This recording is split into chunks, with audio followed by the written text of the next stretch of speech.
Thank you, Mr. President. The Animal Justice Party opposes this bill, the Crown Land Management Bill 2016. I think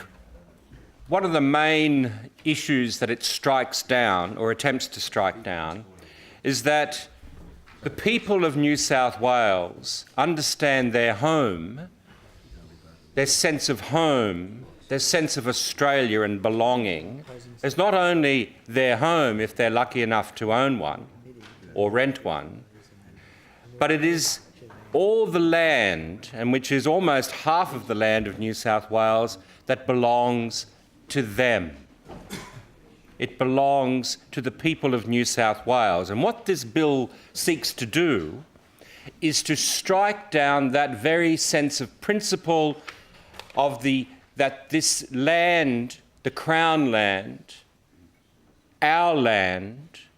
belongs to us. And as the child described in that letter to the Queen and then again to the Governor-General, this sense of connection, just like the Indigenous people, that this is my land and is connected to my life and my being and my culture and my heritage. So what is happening here, and I put it to the government and to the minister, that in fact this bill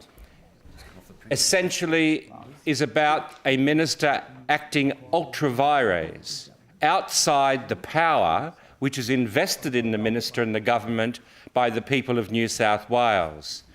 Because just the corridors for native wildlife, the stock routes, the land with water and abundance of nutrition for animals,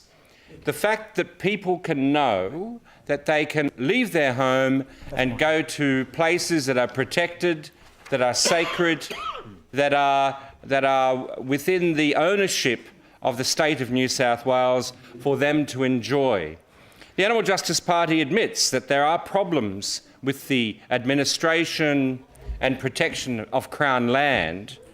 but this bill goes nowhere near to tidying that up and ensuring that Crown land is nourished and enriched and is actually lifted up to reflect that principle of what the people of New South Wales believe that that land is to them, to their children, to their parents, and to the sense of heritage and connection. What this bill does, and this is why the Animal Justice Party opposes it, is it causes Crown land, if it is successful, to become so vulnerable to the whim and indiscretion and unaccountability of a manager that may or may not be appointed by a minister in the Department of Local Government or at a council. This bill goes against the very spirit of what this House should be doing in protecting and ensuring that sense of heritage and connection between the people of New South Wales and their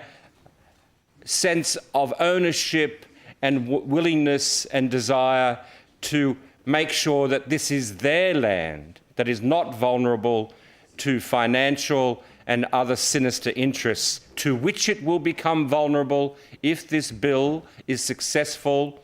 without even one amendment or two or three. So for all these reasons and this fundamental principle, the Animal Justice Party refuses to support and condemns the bill.